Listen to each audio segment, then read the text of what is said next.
Chaque jour une histoire vraie, une info qui nous éclaire, des mots justes, des faits sincères, c'est la première, la lumière. La première TV, authentique, pure et claire, présentée par Saint-Tige Senga, la voix qui nous éclaire. Clash. Ensemble, on découvre le monde tel qu'il est, Sans masque, sans détour, toujours vrai, toujours vrai. la première TV, la vérité, c'est notre affaire. Pure et claire, authentique lumière. La première TV sincère. Bonjour à vous, chers téléspectateurs de la Première TV. Voici votre café matinal. Bonjour les frères. Ici c'est à Change déjà. Les gens sont en train de se déplacer. Toute la population vraiment c'est depuis vers les montagnes, ici c'est à Change. La population vraiment se déplace. Si vous vérifiez bien dans les chemins, dans les différents chemins, les gens sont en train déjà de se déplacer suite à l'insécurité déjà. Par des sources qui les Wazalendu sont ici déjà proches. Sur les montagnes Plomba Change. Ils ont récupéré Numbi, ils ont récupéré, je m'excuse, Lumbishi, Kavumu et Chambombo. Et maintenant, ils avancent. Change deja. Kuna watu wanaanza rudia mmoja. Wazalendo wanawarudisha kabisa.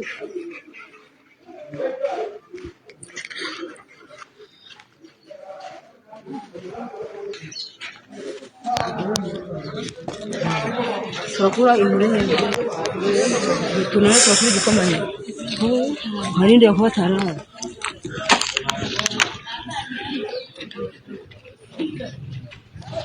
Nous commençons directement à Rutshuru parce que les ennemis de la République démocratique du Congo sont venus, soi-disant, pour nous libérer, non? Alors on vous donne la situation. Vous savez que l'hôpital général de référence de Birambinzo, nous sommes dans le groupement de Bukombo en territoire de Rutshuru et a suspendu ses activités depuis hier.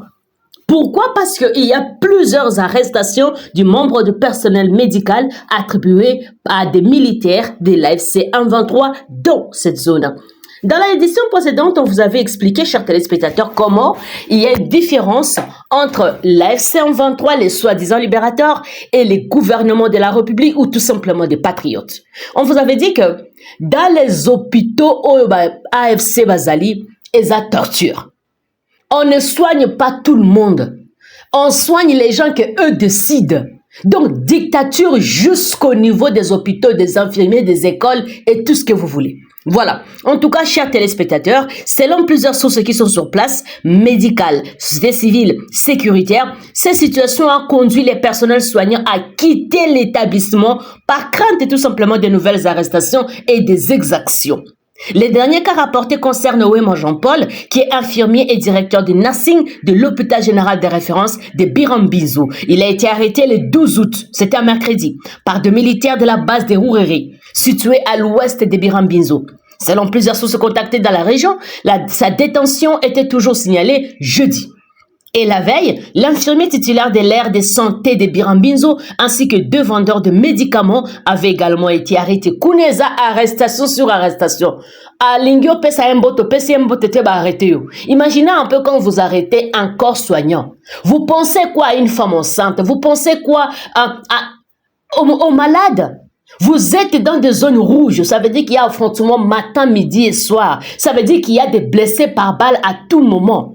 Que ce soit des balles perdues, que ce soit des affrontements dans la ligne de front. Ça veut dire qu'à l'hôpital, il faut aller à tout moment en marche avec des médicaments à tout moment. C'est vrai que les humanitaires aident dans d'autres parties, mais maintenant eux aussi commencent à fermer. Ça veut dire que la responsabilité revient aux enfants du pays. Maintenant, là, quand les enfants se donnent dans des zones dites libérées, ils ne peuvent pas fonctionner. Imaginez jusqu'à ce que l'hôpital général, on ne parle pas des aires de santé, on ne parle pas des structures, mais hôpital général et kanga.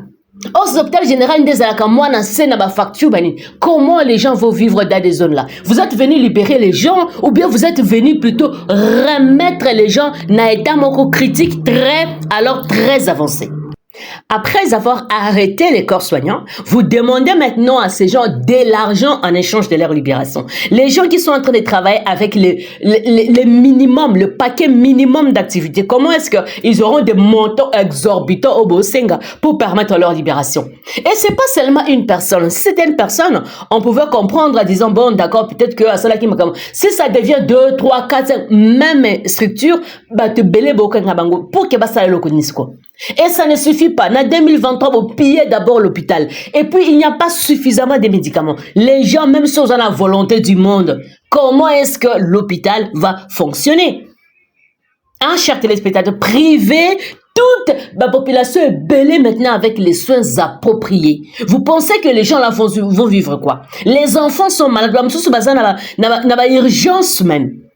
La situation, chers téléspectateurs, ça a entraîné le déplacement également des familles à des birambizo. Babimi, bakei, balobo, parce qu'au hôpital, les alités, marché, les athées, il n'y a pas la sécurité. Qu'est-ce que nous faisons ici? Alors, vous êtes vraiment venus aider la population ou bien les embourber dans vos difficultés que vous avez chez vous? Tout simplement. Chers téléspectateurs de la Première TV, ce qui se passe à l'est de la République démocratique du Congo demande beaucoup d'attention, demande beaucoup de considération, beaucoup de courage et surtout la détermination. Parce que les ennemis sont venus vraiment mettre la RDC par terre. Il n'y a pas autre chose. Il n'y a pas autre chose. Parce que comme chez eux, ça ne marche pas. Comme chez eux, il n'y a que l'alcool, il n'y a que les femmes, il n'y a que l'alcool fortement alcoolisé. Hein. Il n'y a que ça, parce qu'il n'y a pas autre chose. Si vous ne venez pas en République démocratique du Congo, vous n'avez pas la vie. Vous prenez votre médiocrité, vous venez avec ça en République démocratique du Congo. Quand on dit que là-bas, ça ne marche pas, il n'y a que l'alcool, il n'y a que des mauvaises choses, les gens disent que non, c'est parce que vous ne connaissez pas. Mais pourquoi il y a eu arrestation alors là-bas? S'il y a eu arrestation, ça veut dire que c'est que nous sommes en train de dire c'est vrai. Ça veut dire qu'il y a un problème également là-bas. Mais rentrez chez vous, allez gérer votre problème. Au lieu de venir que vous trouvez, les gens étaient déjà bien structurés, il y avait déjà quelque chose qui marchait déjà, lentement et sûrement. Vous venez, si c'est pas les incendies, vous êtes là pour tout simplement arrêter les gens gratuitement, voler les chèvres et tuer. Qu'est-ce que vous êtes venu chercher en République démocratique du Congo? On avait notre petit truc, nos guerres à l'interne, mais on savait quand même comment gérer et comment vivre d'une manière agréable. Mais pourquoi vous êtes venu avec tout ce qui est destruction en République démocratique du Congo? Gérez d'abord votre problème, parce qu'on sait qu'une bonne femme ne donne que ce que là. Vous êtes en train de faire à la face du monde, vous êtes en train de montrer comme si ça va très bien et tout, mais en réalité c'est ça. Ce sont des arrestations. Vous arrêtez, pourquoi? Parce que ça ne marche pas. Il n'y a que l'alcool fortement alcoolisé. Même si vous refusez que les alcooliques, et puis les gens puissent voir, mais dans leur maison, ce sont des alcooliques, ce sont des fumeurs de chanvre. Voilà, c'est ça. Pourquoi il y a eu des arrestations? Mais si vous avez des problèmes, réglez vos problèmes avant de venir en République démocratique du Congo. Et d'une manière ordonnée. C'est tout. Les conseils territoriaux de la jeunesse de Rutshuru demandent aux organisations humanitaires, aux Nations Unies, aux organisations de défense des droits humains d'intervenir afin d'assurer la protection du personnel médical, des patients et des infrastructures sanitaires, mais aussi de permettre la reprise de soins. Parce que sans le soin, comment est-ce que la population de la République démocratique du Congo vont continuer à vivre? Voilà, chers téléspectateurs, pendant que l'Est de la République et la population, surtout Koto, Bazan, Birambizo, ne savent pas où aller se faire soigner, ne savent pas où trouver les médicaments, les forces armées les États-Unis, la France, la Belgique et 8 autres partenaires prennent acte du protocole et réclament un plan et un calendrier de neutralisation. Et là, on parle des FDLR.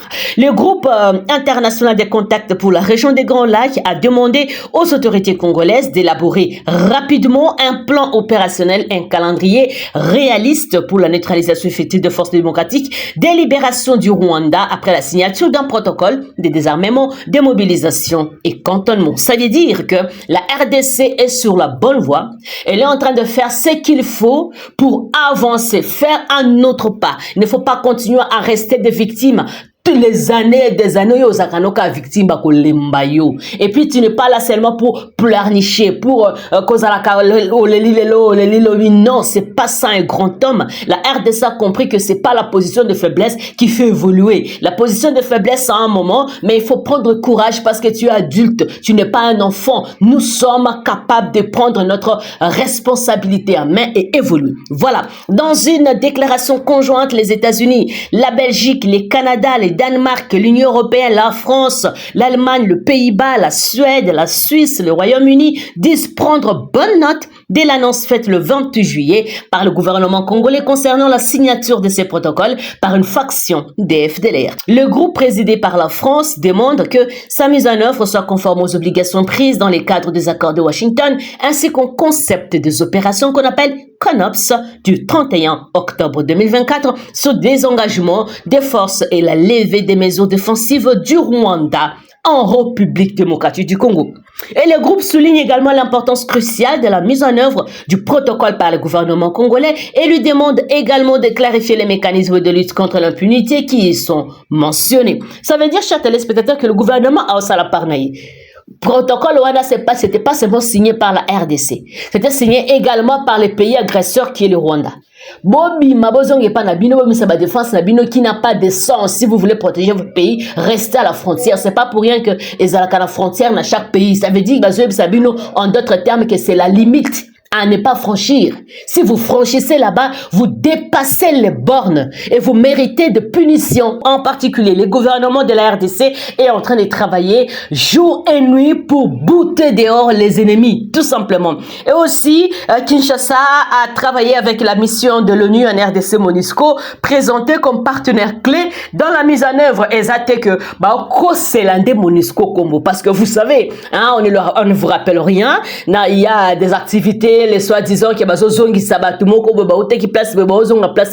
en tout cas les ressortissants ceux qui en Bokani ni bazong sabango la MONUSCO n'était pas informée mais dans rapport na bango balobi que non la MONUSCO lobi tenga quitté la RDC n'est pas dans les magouilles et tout ça non la RDC est dans la droiture MONUSCO y a qu'à tuer partenaire clé regarde ce que nous faisons dans la transparence et dans la clarté possible. Les groupes avertis par ailleurs que toute localisation ou collaboration opérationnelle avec les éléments des FDLR est fondamentalement incompatible avec les engagements pris dans les accords de Washington. Les groupes s'est dit dans le même temps prêts à saluer toute avancée concrète de la RDC ou du Rwanda dans la mise en œuvre de leur engagement dans les cadres du processus de paix. Il appelle également les parties aux accords de Washington et au cadre de Doha ainsi que les différentes médiations dont celle de l'Union africaine à poursuivre leurs efforts pour mettre en œuvre les engagements pris. Les groupes rappellent aux parties leur obligation de protéger les civils et de respecter les résolutions 2573 et 2808 du Conseil de sécurité des Nations Unies, notamment la souveraineté et l'intégrité territoriale, la procédé, en tout cas des procédés immédiats à une désescalade. Dans sa déclaration, le groupe salue également l'accord sur les échanges des prisonniers entre la RDC et la FC-M23 qu'il qualifie de mesures vitales pour réduire les tensions et renforcer la confiance entre les parties en conflit. Le groupe appelle enfin toutes les parties à respecter les droits internationaux humanitaires et à garantir un accès humanitaire complet, sûr et sans entrave aux populations dans le besoin. Nous avons un seul gouverneur ici, qu'on appelle son Excellence M. Evariste Somo Kakule. C'est un enfant qui maîtrise bien la zone. Nous avons laissé un message à la population à dire que l'union fait la force. La division ne construit pas. Elle ne construira jamais tant que les humains existent sur cette planète. Nous devons l'accompagner parce qu'il a une mission très, très sécuritaire. Nous, étant que les députés nationaux, même au niveau de l'Assemblée nationale, nous avons travaillé jour et nuit pour demander à la haute hiérarchie de faire quoi? De lui donner des opérations. Nous félicitons cette demande parce que la confiance a été encore donnée. Il a déjà les opérations à main. Mais nous sommes dans une phase où nous sommes en train de travailler encore dur ensemble avec d'autres députés nationaux du Nord Kivu, même d'autres provinces, du Sud Kivu, même de l'Itour, pour qu'on lui donne des moyens suffisants. Parce que moi je suis de la commission de défense et sécurité, je sais que les gouverneurs jusqu'à présent, il a des opérations comme notification, oui, mais jusque-là il n'a pas de moyens. Nous le félicitons parce qu'il a de faire le minimum par le peu qu'il récolte sur le terrain dans la province, d'autant plus que la province est presque menacée, toute la province. Mais nous demandons aussi maintenant au gouvernement qui bientôt va lui donner des moyens d'être très souple parce que les ADF continuent à massacrer notre population. Voilà aussi notre situation d'Ebola qui ravage la population parce que c'est notre guerre aussi. Nous pensons que si nous l'accompagnons dans ce sens-là, nous pouvons accéder à un bon résultat au lieu de voir comment nous attaquer entre nous, attaquer un frère comme notre gouverneur Somo. C'est le moment au contraire de l'accompagner, de le tenir la main. Ainsi donc, pendant mon séjour ici, je pense que nous allons faire notre travail en tant que député, de contrôler certaines institutions publiques, mais aussi de parler à la population de tout ce que nous avons fait pendant la session ordinaire, parce que demain ou après-demain, au mois de septembre, nous commençons avec la session budgétaire, et donc nous devons avoir les éléments très suffisants.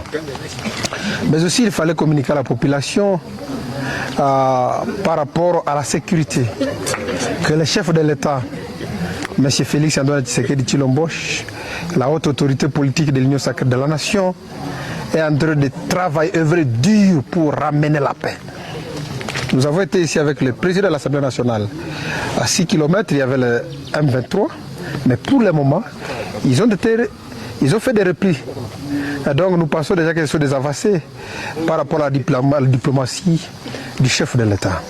Et de l'autre côté également, ce qui a manqué à la RDC depuis des années et des années, c'était d'abord la formation de nos militaires, mais aussi de renforcer leur logistique militaire pour améliorer leur mobilité et leur capacité d'intervention sur le terrain. Vous savez que les FARDC, même quand ils sont sur le terrain, on a vu sur plusieurs lignes de front, les FARDC sont en moto.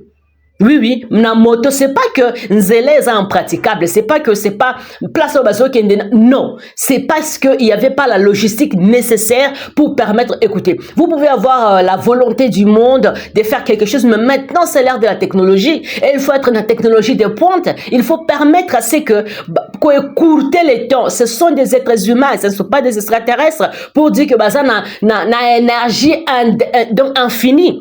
Les FARDC peuvent se fatiguer, ceux qui battent imaginez yomoko na ba moi na ba mbula na ba tout ça, hein, tu marches jusqu'à 5 heures de temps, 6 heures, 7 heures, tu vas te fatiguer et courage ni nango kozanango pour te battre encore parce que d'abord tu es fatigué, tu as besoin de te reposer et tout le reste. C'est pourquoi le premier citoyen, le commandant suprême a réfléchi avec son staff, bien sûr, il faut doter les forces armées de la République démocratique du Congo de mobilité, leur permettre de bien travailler et après ne pas avoir de raison pour dire j'étais fatigué, la ligne de front, c'est pourquoi j'ai devais d'abord me reposer le temps que je me repose, l'ennemi avait déjà pris de l'avance. Voilà. Hier, jeudi 13 août, le vice-premier ministre de la Défense, Guy Kabombo Madi, invita a remis au chef d'état-major général, le lieutenant général Jules Banza, un nouveau lot de véhicules, des camions Kama 66 et des pick-up de patrouille pour permettre à la population, à nos forces armées de la République démocratique du Congo, en tout cas à nos forces armées de la République démocratique du Congo, de bien faire leur travail avec le minimum d'efforts possibles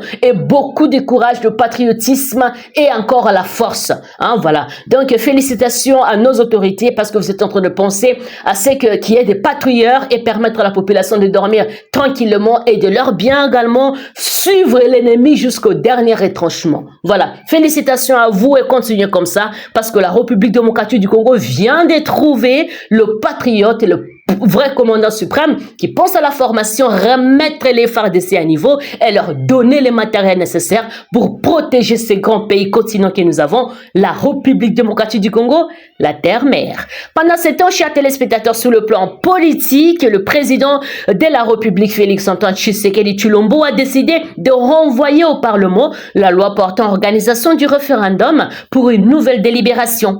Cette décision intervient après l'arrêt rendu par la Cour constitutionnelle, c'était un certain 28 juillet 2026, qui avait déclaré les textes conformes à la Constitution tout en formulant plusieurs réserves et modifications à prendre en compte. Les dossiers reviennent donc désormais entre les mains des députés nationaux et des sénateurs. Le nouvel examen est annoncé pour la session parlementaire de septembre 2026, ouvrant ainsi une nouvelle étape dans un processus qui suscite déjà beaucoup d'attention au sein de l'opinion congolaise. En tant que patriotes attachés à la souveraineté de notre pays, nous devons regarder cette question avec beaucoup de sérieux, responsabilité et vigilance. Le référendum n'est pas une simple formalité administrative. Il touche directement à l'organisation de l'État, à l'exercice de la souveraineté populaire et plus largement à l'avenir institutionnel de la RDC. Le renvoi des textes au Parlement montre également l'importance du contrôle institutionnel dans une démocratie.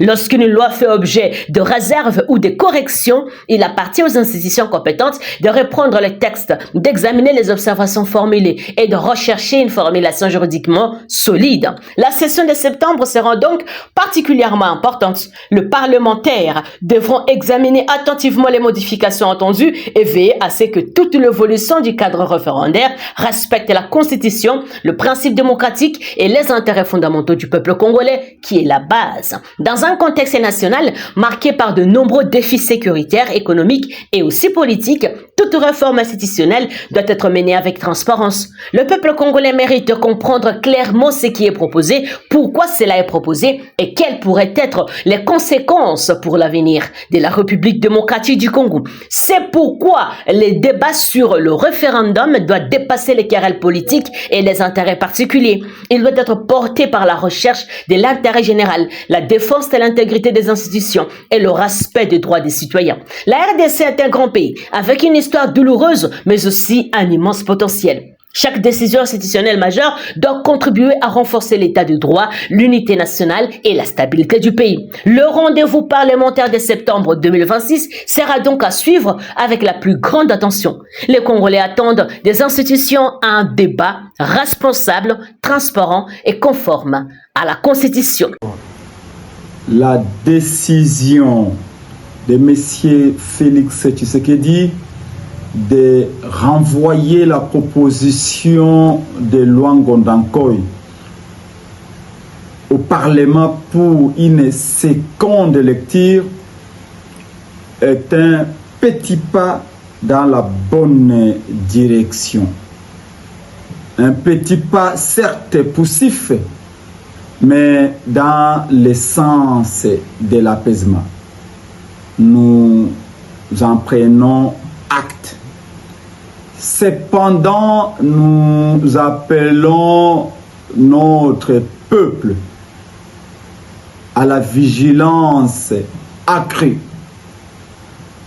à continuer la mobilisation à Kinshasa et dans tous les pays, à rester vigilant jusqu'au bout, car le combat pour le respect de la Constitution est encore entier et sera probablement long.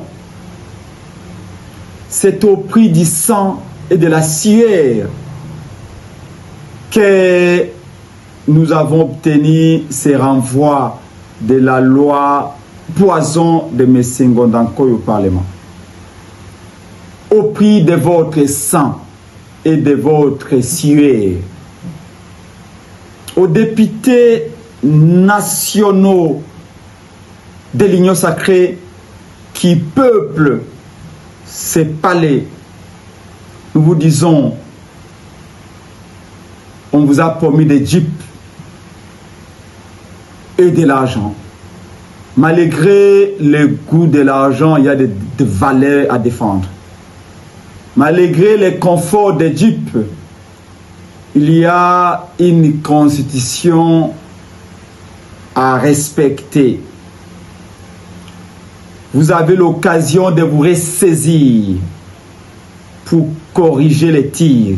Vous avez l'occasion de vous amender, de redorer les blasons, de donner corps aux aspirations du peuple congolais qui veut voir sa constitution respectée. Comme l'a rappelé le juge de la Cour, la constitution elle-même énonce limitativement les matières concernées par les référendums, notamment les transferts de la capitale du pays, la cession, l'échange ou la jonction des territoires, auxquels s'ajoutent naturellement les pouvoirs souverains du peuple. Limitez-vous à cela et le peuple reconnaîtra votre travail. À M. Ngondankoy, qui a voulu jouer l'apprenti sorcier, tirez les conséquences de l'échec de votre proposition de loi, qui n'a pas pu franchir le contrôle de constitutionnalité sans des béquilles interprétatives. C'est un désaveu sanglant. Démissionnez de votre métier de professeur parce que vous n'avez plus rien enseigné. Vous avez voulu mettre le Congo à feu à sang en échafaudant une loi taillée à la mesure et au poids d'un homme. Vous vous êtes comporté comme un autodidacte. Mais Ngondankoy, vous avez conduit l'élaboration de votre proposition de loi comme le ferait un chauffeur de pompe funèbre. Ce n'était pas une loi sur le référendum. Ce sont des cercueils en série que vous avez fabriqués pour mettre les enfants du Congo, les enterrer vivants. Nous vous disons, démissionnez du Parlement parce que vous ne représentez plus le peuple, mais un individu. Démissionnez de votre métier d'enseignant parce qu'aucun étudiant patriote ne serait plus prêt à vous écouter et à avaler vos inepties.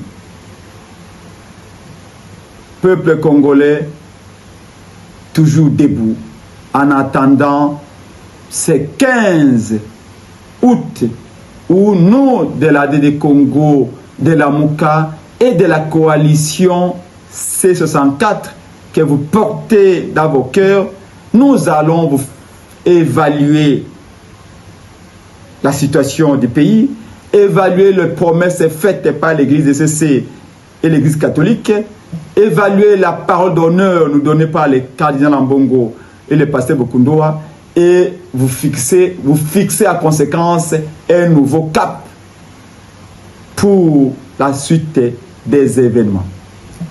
Pendant ces temps, chers téléspectateurs, à l'occasion de la Journée internationale de la jeunesse, le président Félix Antoine Tshisekedi Tshilombo a reçu ce jeudi à la Cité de l'Union africaine la ministre de la Jeunesse, de l'éveil patriotique, Grace Coutinho. Au cœur de cette rencontre, la remise au chef de l'État du cahier des charges de la jeunesse congolaise, fruit d'une consultation nationale. Les jeunes y exposent leurs priorités, notamment l'emploi, l'entrepreneuriat, l'accès aux opportunités et leur participation à la gouvernance, tout en réaffirmant leur engagement en faveur de réformes et d'une nouvelle constitution adaptée à nos réalités maintenant, chers téléspectateurs de la Première TV. Une discipline qui est ici, autrement que Yaboye, pour Bino, Bosa Moussa Malamouté. Bapeki simi toute sa barrière, bapeki ko rassurer la population. Boyo ndima ba rassurer la population ngeni. Bapeki simi sa brutalité, lebe ko kanga mutu. Bebilo ko kanga mutu kesinga. Bete fimbu. Bo mimi ko sala fu. Waza ni nyona. Surtout comme ko mi konyo ce qui bino boza démissionnaire. Et bandi ngeni ni bino, boza la mission moko yebani. Ya contrôler ba permis, ba plaque. Bongo bani boni boko ko sambisa. Même les infractions pénales, il y a droit commun. Il n'appartient pas à une unité d'intervention d'interroger. Bango les interventions nini, ba yeko kanga mutu na intervention, ba intervention à chaud. Ba zongi so unité territoriale, c'est pas à eux. Bongo bango ba kanga permettre la poche na bango. Oza nini? Soki na yeli sumbala oyo, to kolongola bino boke pembeni, to ziba to discipliner ba yeko sa musala wana. To sa musala pour l'état. S'il y a des contraventions et c'est pour l'état ou la population. Et s'il y a des amendes à percevoir, c'est au compte du trésor public et non à poche na biso.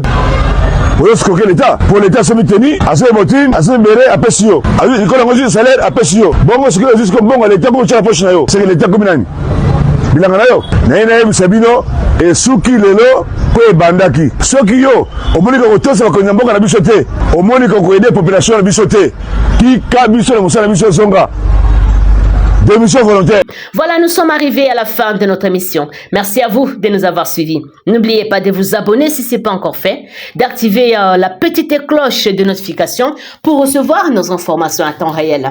À la présentation, c'est Saint Tishisinga. Portez-vous bien.